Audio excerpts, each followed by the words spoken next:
को पेपर दिया था पटवारी की वीडियो का, सबने दिया था। हम दूर दूर से, मैं गुंजारी रहती हूँ, उतनी दूर से हम पेपर देने यहाँ आते हैं और आधे घंटे बाद हमें पता चलता है कि हमारा पेपर लीक हो गया है। उसके बाद हम वहाँ देहरादून में हमारे कभी कुमार भाई हैं, बड़े भाई, वो 3 दिन से वहाँ लगे हैं, रात और दिन, और हम यहाँ 3 दिन बाद हमें होश आए। हमें पहले ही करना चाहिए था, पर अभी भी कर रहे हैं और सब सपोर्ट पे हैं और तब तक नहीं रुकेंगे जब तक हमारी मांगें नहीं मानी जाएंगी। पहले तो पेपर पहले रद्द हो और दोबारा कराना चाहिए और सीबीआई जांच चाहिए, तब तक हम कोई नहीं रुकेंगे।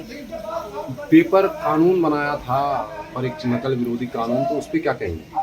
वो एक नकल विरोधी कानून तो बनाया, बस उसमें पर्दा डाला गया था, क्योंकि उस टाइम पे भी हम लोगों ने मांग की थी कि हमें सीबीआई जांच चाहिए। बस हमें भरोसा दिलाया गया कि हो जाएगी, पेपर जो तारीख है, डेट है, उसके बाद निकल जाएगी, उसके बाद हम सीबीआई जांच कराएंगे। पर उसके बाद से आज वो 2022 से 25 जाने वाला है, पर अभी तक कुछ नहीं हुआ। अभी भी कर रहे हैं और अभी भी धामी जी बोल रहे हैं कि इसके बाद सीबीआई जांच कराने की कोई ज़रूरत ही नहीं है। 3 ही बंदे तो आए हैं, इसमें कोई लीक वाली तो बात ही नहीं है। पर हम चाहे 1 पेज हो, 2 पेज हो या 1 क्वेश्चन हो, लीक तो लीक ही है। हम 80 क्वेश्चन करके भी आ रहे हैं, हम फिर भी हमें उम्मीद नहीं है कि हमारी जॉब लगेगी, हमारी ज़िंदगी के साथ। तो ये तो खिलवाड़ है हमारी खुशी के साथ, तो हमें दोबारा चाहिए। 21 सितंबर को हमारा एग्जाम हुआ। एग्जाम बहुत 1.5 लाख लोगों ने एग्जाम दिया है और किसी एक बंदे के कहने ये सब नहीं हुआ है। अगर पेपर लीक होता है तो उसमें बहुत सारे लोगों का हाथ होता है। पेपर लीक के बारे में सरकार को इसमें सख्त कानून करना चाहिए, जैसा कि उन्होंने कानून भी बनाया था, लेकिन उसका कोई काम नहीं हुआ।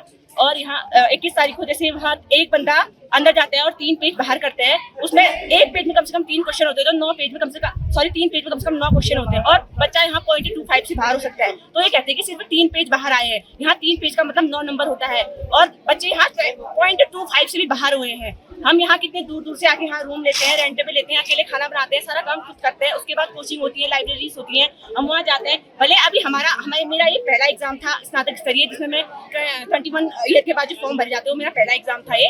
पर मैं ये नहीं कहती कि मेरा एग्जाम अभी मेरा इसमें सिलेक्शन होना था, पर लेकिन जो मेहनत कर रहा है बच्चा, कम से कम उसका तो होना चाहिए इसमें।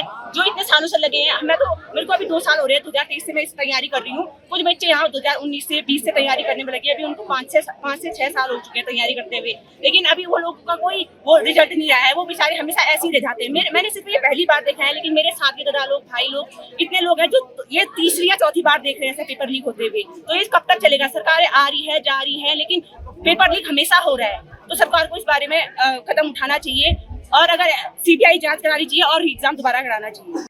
अगर आप ये वीडियो YouTube पर देख रहे हैं तो हमारे चैनल को सब्सक्राइब कर बेल आइकन दबाएं और Facebook पर देख रहे हैं तो हमारे पेज को लाइक करें।